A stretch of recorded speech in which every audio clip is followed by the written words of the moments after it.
Selamat datang di Star Talk, tempatnya orang kreatif tanpa batas. Dan hari ini setelah sekian lama Star Talk sempat break karena kita tahu karena PPKM. Jadi hari ini bakal kembali lagi untuk ngobrol bareng dengan insan musik Indonesia. Hari ini sudah ditemani dengan Bro Glenn. Apa kabar Bro? Alhamdulillah baik. Gila, hari ini kita bakal ngobrol nih dengan terkait lagu terbarunya. Sebelum masuk ke lagunya nih, gimana nih perasaannya udah setelah sekian lama PPKM ya? Iya. Terus sekarang udah mulai keluar rumah lagi, gimana perasaannya? Senang ya, cuman jadi sebenarnya ini single ketiga gitu. Ya, jadi single single pertama kedua pun promonya ya off air terus. Maksudnya iya virtual terus lah gitu ya. Kadang phone call, kadang live IG gitu. Cuman kadang jadi emang beda banget rasanya ya kalau ketemu sama via kayak gitu, kadang macet jaringannya, jadi nggak sampai gitu yang pengen diomongin. Dan senang banget sih bisa kayak gini lagi. Ya mudah-mudahan bertahan lah ya, jangan karena kan sekarang kita tahu udah mulai terkendali ya. Terus kan kayak misalnya bioskop udah mulai buka. Iya betul. Ya kita berharap juga untuk industri musik, konser juga udah mulai buka lagi. Nah kalau misalnya konser musik udah mulai buka lagi, gimana nih lo perasaannya nih? Ya pengen ikut partisipasi buat manggung juga di FLN gitu. Karena dari kemarin juga kan rilis terus nih, nggak ada panggung offline ya kan. Karena betul. Ya mudah-mudahan ntar kalau udah ada panggung bisa ikut manggung juga lah. Oke, sekarang kita masuk ke lagu yang terbarunya. Judulnya ini apa? Kisah ya. Oke. Nah, boleh nggak diceritain dulu ini di balik judul lagu Kisah ini ada apa gitu ceritanya? Jadi ini lagu dari tahun 2015. Jadi udah lama juga ya? Udah lama gitu. Jadi hampir 6 tahunan ini baru rilis gitu. Lagunya sendiri sih tentang apa ya? Jadi di tahun 2015 tuh saya baru menginjak umur 20-an lah. Oke. Jadi kalau orang ngomong tuh banyak yang ngomong kayak umur 20 tuh masa-masa krisisnya. Fasenya mungkin ya. Fase bingung. Quarter life of crisis lah ya. Betul itu dia. Jadi kayak bingung nih masa depannya mau ngapain gitu. Terus belum bisa memproses masalah dengan baik. Jadi kayak waktu itu saya mungkin kayak daftar kuliah negeri nggak diterima gitu. Terus mau swasta nggak ada biaya, jadi bingung mau ngapain gitu. Terus ditambah waktu itu banyak masalah kayak soal keuangan, keluarga, percintaan, dan itu ngumpuk jadi satu. Tapi lo menuangkannya kan dalam bentuk karya sebuah lagu kan akhirnya. Nah itu seorang usia 20 tahun sih kayaknya nggak akan semuanya kepikiran untuk berbentuk jadi lagu. Iya. Gimana nih? Karena mungkin waktu itu parahnya emang nggak punya teman cerita. Jadi masalahnya tuh dipendam sendiri semua gitu. Jadi dan lama-lama tuh toksik buat diri sendiri. Jadi kayak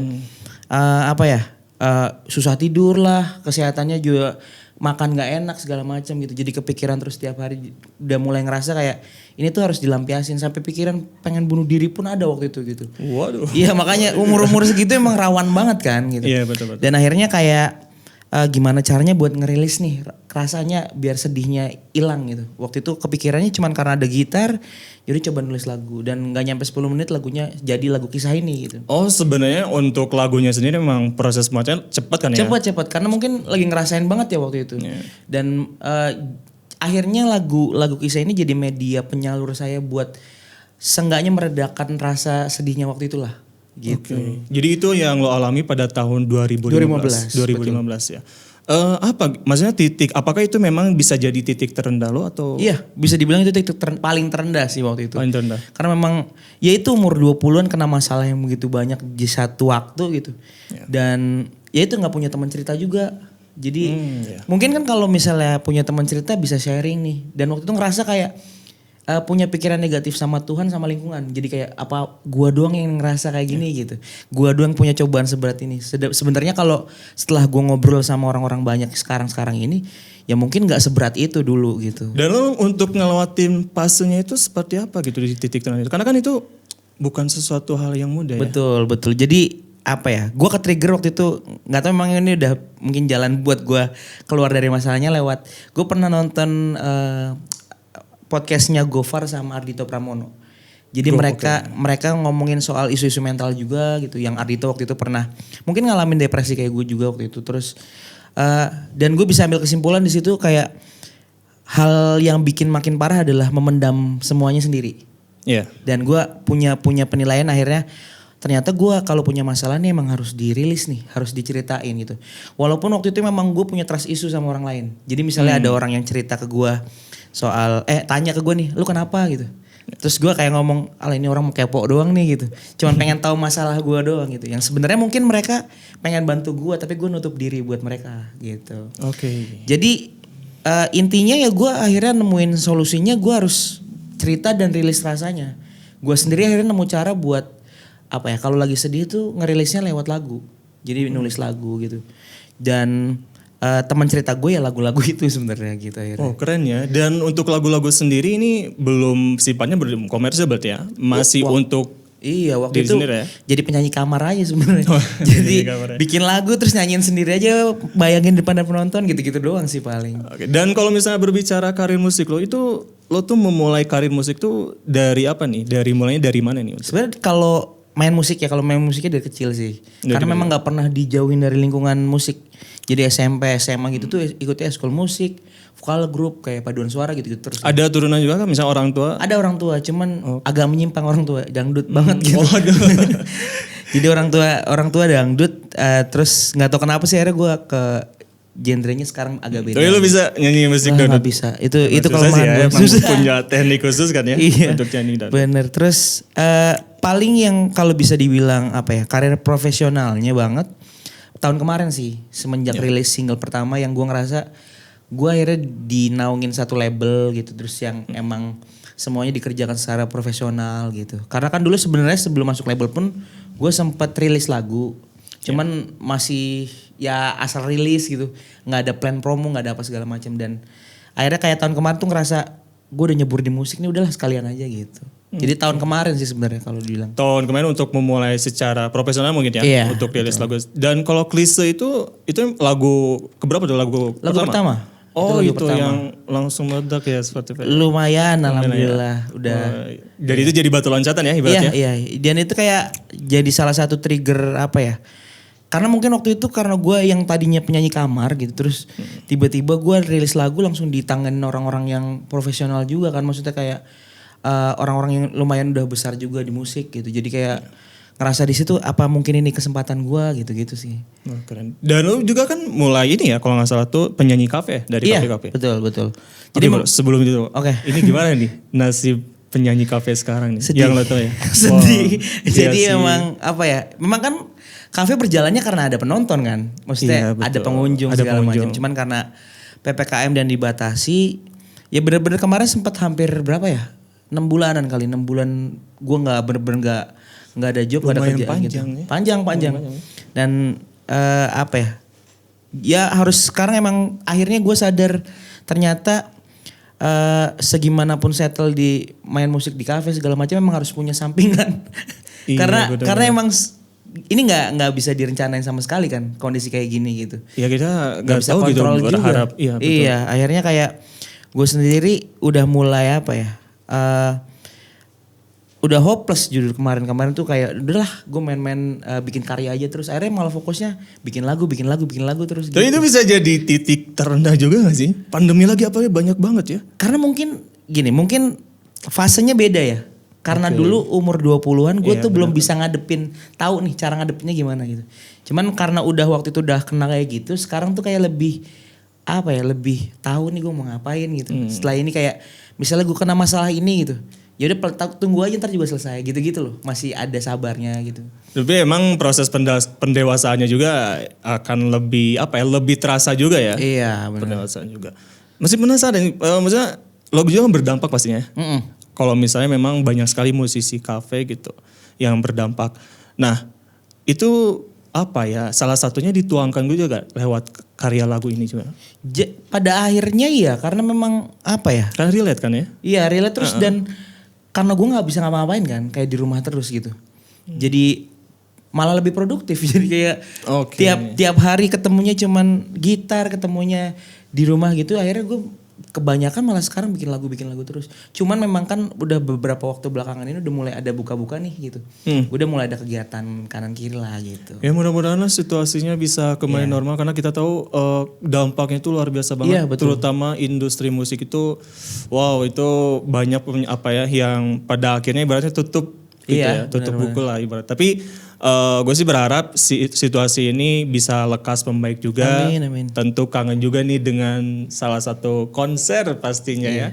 Masih berapa lu juga bisa menyanyikan di atas konser sih? Pengen banget manggung di sini juga. Dari kemarin juga ngobrol sama teman-teman radio kayak pengen bikin event segala macam. Pengennya sih ikut partisipasi lah ntar kalau ada event-event gitu. Ya mudah-mudahan ya bisa cepat terlaksana. Amin. Oke, ngobrol. Masuk kita akan lebih kupas nih terkait dengan lagu Kisah Ini. Nah ini kan Kisah Ini kan ibaratnya mewakili juga ya perasaan orang-orang yang lainnya. Bisa itu temen lo, keluarga lo atau siapapun. Apa yang ingin disampaikan gitu untuk lewat lagu ini? Karena kan video klipnya itu banyak banget yang mencurahkan juga, nitip pesan juga lah ibaratnya. Jadi memang apa ya? Kalau gue sendiri sebenarnya awalnya bikin lagu ini cuman pengen nyampein rasa gue waktu itu aja sebenarnya. Nah cuman setelah gue berjalan 6 tahun ini kan banyak yang terjadi nih. Jadi kayak mungkin proses pendewasaannya tuh terjadi selama 6 tahun ini gitu. Dan gue nemu satu kesimpulan yang pengen gue bawa di lagu gue juga gitu. Akhirnya di tahun 2021 ini akhirnya gue memutuskan untuk nambahin lirik di belakang lagu yang ini. Jadi kalau sebelumnya di tahun 2015 tuh isinya cuma hal-hal negatif yang ada di gue doang gitu. Dan tahun 2021 tuh gue kayak pengen bawa pesan buat ke teman-teman kayak sebenarnya kalau lu punya masalah tuh jangan dipendem, cerita gitu. Karena efeknya tuh negatif banget. Dan banyak teman-teman gue yang berjuang keluar dari depresi segala macam dan akhirnya sembuh dengan cerita gitu. Walaupun memang banyak trust issue sama orang lain gitu-gitu. Cuman banyak hal yang bisa dilakuin selain cerita ke orang lain kan yang gue bilang. Bisa ngelukis lah, bisa bikin lagu. Yang penting jangan dipendem tapi rilis aja rasanya gitu. Tapi dari sekian perasaannya yang ibaratnya tuh terwakilkan lewat lagu ini. Kan banyak banget tuh yang memberikan video misalnya di titik terendahnya. Apa yang lo temukan gitu? Apa kebanyakan orang tuh misalnya mengalami kecewa kah gara-gara putus cinta? Paling banyak apa nih kira-kira? Ini seru juga sih, maksudnya kayak konsep video klip kan emang gua coba buat kumpulin teman-teman video gua gitu. Itu temen lo semua atau? Iya sebenarnya pengennya banyak orang itu cuman karena media gua belum terlalu besar gitu. Jadi gua memanfaatkan teman-teman. Cuman ada beberapa yang gua nggak kenal. Tiba-tiba ngirim. Jadi gua bikin campaign di IG gua. Terus ada beberapa ada 10 atau 12-an orang yang ngirim. Itu gua nggak kenal dan gak cerita apa-apa gitu. Jadi ternyata yang gue temukan mungkin banyak orang yang terlihat baik-baik saja di luar tapi ternyata jadi ada satu video yang dia kirim nih seru banget gitu. Dia pegang anaknya sambil nge-shoot video gitu. Yang kelihatannya mungkin bahagia, ternyata dia kena baby blues. Jadi setelah dia melahirkan dan punya anak, dia baru sadar bahwa dia stres ternyata punya anak. Dan itu kan kita nggak tahu. Kita ngelihatnya kalau dari luar ini ternyata lagi senang-senang nih punya anak gitu. Ternyata di dalamnya tuh dia lagi udah mulai kehilangan jati dirinya karena punya anak. Itu kan hal-hal yang kalau dia nggak cerita kita nggak tahu. Dan gue beruntung banget dapat video-video itu dari teman-teman gue gitu. Ada beberapa juga yang ngelampiasinnya mungkin hal negatif dengan mabuk ya. Ya karena kan banyak banget ya pelariannya. Ada yang mohon maaf misalnya pelarian ke narkoba misalnya. Iya betul. Pelarian ke hal yang lainnya. Kalau gue akhirnya melihat kenapa dia waktu ngirim video itu karena memang itu cara dia sih. Gue nggak membenarkan ya. Gue nggak membenarkan untuk apalagi narkoba segala macam nggak. Cuman pada saat itu yang dia bisa lakuin itu mungkin. Jadi kalau gue dari orang luar gue melihatnya sebagai yaitu rilis rasanya dia gitu waktu itu. Cuman gue nggak membenarkan sama sekali gitu. Dan kalau dia nggak kayak gitu bisa terjadi hal-hal yang lebih buruk mungkin gitu. Tapi lo percaya gak sih kalau misalnya nih suatu saat ada temen lo atau siapapun lah yang ingin ibaratnya mencurahkan masalahnya, bercerita masalahnya, lo bersedia gak sih menjadi seorang pendengar gitu? Gue selalu belajar buat jadi pendengar yang baik karena gue sendiri ngalamin ya, maksudnya kayak gue tuh paling nggak suka kalau ketika gue orang cerita dia membandingkan masalahnya dengan gue. Nah itu sih. Jadi kayak gue punya masalah ini nih, terus tiba-tiba dia ngomong, lu mah baru kena kayak gitu. Gue begini nih gitu. Gue tuh nggak butuh itu. Soalnya dia yang menderita gitu ya. Padahal kan ada yang lebih menderita lagi. Maksud gue di sini cuma mau cerita, lu jadi pendengar yang baik aja gitu. Dan gue belajar dari situ akhirnya gue sekarang kalau orang mau cerita gue akan dengerin. Kalau dia butuh nasihat gue kasih. Kalau nggak butuh ya gue cuma jadi pendengar aja. Karena kan orang yang curhat itu sebenarnya mereka butuh didengar sebenarnya. Iya, bukan solusi. Iya sih. Dan kalau misalnya kita udah ngasih solusi A, B, C, D, ya belum tentu sesuai gitu. Kan jawaban yang terbaik adalah ada dalam dirinya sendiri. Betul. Gitu. Iya. Wow, gila ya. Jadi lagu ini memang mewakili banyak perasaan orang ini, apalagi Semoga ya. pas ya di masa pandemi kan banyak banget ya. Benar. Banyak banget masalah dan apapun yang dihadapinya. Ya penting tetap berjuang lah, dan ya balik lagi gitu, kalau misalnya punya masalah sih jangan dipendam gitu. Betul. Lebih baik diceritakan saja. Nah, kalau untuk konsep videonya ini kenapa yang bisa kepikiran seperti itu gitu? Jadi dari dulu tuh gue selalu punya punya kepengenan gitu. Bikin karya yang libatin banyak orang. Jadi entah itu di musiknya, entah di videonya, dan di lagu ini kebenaran dapat kesempatannya dibuat video klipnya. Jadi lagu itu bukan hanya untuk diri lo sendiri, Iya, maksudnya bukan gitu. hanya ini pengalaman gue aja, ini mungkin perasaan gue aja, tapi harus melibatkan orang lain juga. Pengennya gitu. Dan gue ke-trigger karena nonton video klipnya Kunto Aji yang Rehat. Okay. Jadi dia juga kan ngumpulin video dari fans-fansnya waktu itu gitu. Dan gue kayak ngerasa gue pengen banget nih bikin kayak gini, nggak tahu kenapa gitu. Terus akhirnya gue dapet kesempatan sekarang dan ketemu idenya buat nunjukin orang-orang yang lagi down tuh ngapain, berbagi kisahnya lewat lagu gue gitu. Dan akhirnya gue bikin campaign itu waktu itu di Instagram. Kalau lu lagi down tuh lu ngapain sih? Terus lu kirim ke email gue gitu. Waktu itu gue ada beberapa orang yang emang gue japri dan yang gue bilang gue nggak kenal, tiba-tiba orang pada kirim gitu. Ya macem-macem, ada yang ada yang nangis, bener-bener nangis. Dan herannya dia nggak mute nangisnya dia. Jadi gue tahu ceritanya dia gitu pas lagi ngedit. Cuman kan kalau di lagunya gue mute tuh. Sorry bro, untuk yang ngirim video ke lo itu mereka cerita dulu atau gimana? Enggak. Dia gue cuman ngomong, lu kalau lagi down ngapain? Dan dia ada yang kirim foto, ada video nangis segala macem, ada yang tadi gue bilang mabuk lah, ada yang ancur-ancuran banget gitu. Dan ceritanya backgroundnya banyak banget gitu. Dan kalau misalnya akhirnya gue karena penasaran, biasanya ada yang kayak, lu kenapa kirim video ini dah gitu. Akhirnya cerita gitu, yang gue ngomong kayak Baby Blues itu. Kan gue tanya, ini kan sebenarnya video seneng ya lu punya anak gitu kan. Terus dia ceritanya gue stres ternyata punya anak, gue gak bisa punya kehidupan di luar gitu. Dan itu yang gue, iya juga gue akhirnya baru sadar gitu. Dan gue juga udah minta persetujuan dari mereka semua gitu. Lu mau gak dimasukin? Ya gue masukin videonya dan mereka ngizinin gitu. Luar biasa ya. Dan gimana lo perasaannya setelah lagu ini jadi itu gimana? Karena kan mewakili semua perasaan kan ya. Seneng banget sih, apalagi pas yang paling seru sih emang bikin proses video klipnya ya.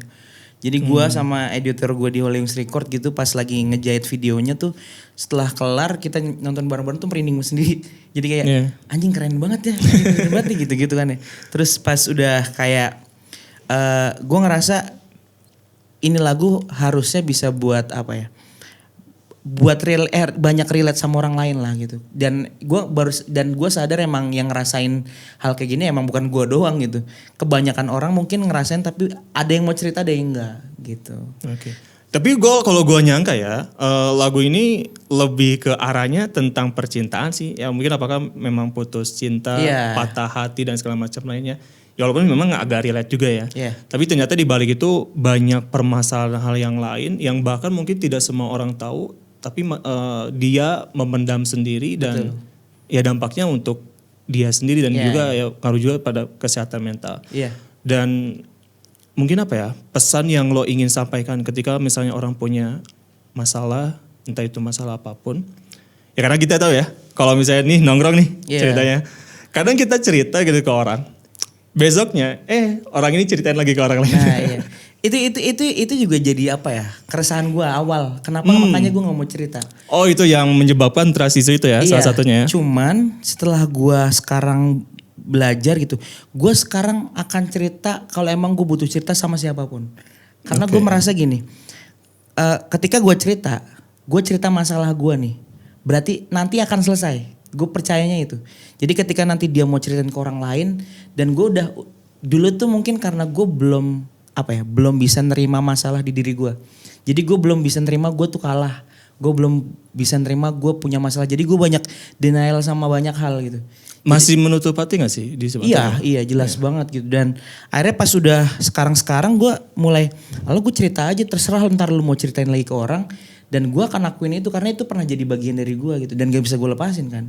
Yang penting gue selamat dulu waktu itu.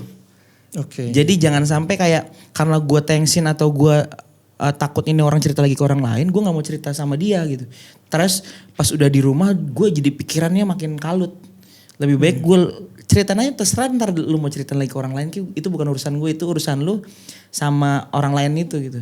Cuman kalau misalnya itu nanti nyangkut gue, ya gue akan lakuin karena emang itu pernah jadi masalah gue dan gue udah selesai gitu.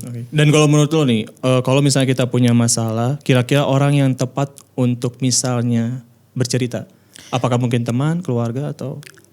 Kalau gue nggak tahu kenapa ya, tapi gue kalau sama keluarga justru kurang nyaman. Karena gue nggak mau nunjukin. Apakah kurang akrab? Waduh. Bukan. gue kurang apa ya? Gue nggak mau nunjukin masalah depan orang tua gue. Gitu. Iya. Jadi gue malah nyari teman sih. Sekalipun itu nggak deket, kalau misalnya gue lagi punya masalah berat banget, gue cerita. Karena itu apa ya? Kalau itu jadi apa sih? Solusi buat gue sekarang sih.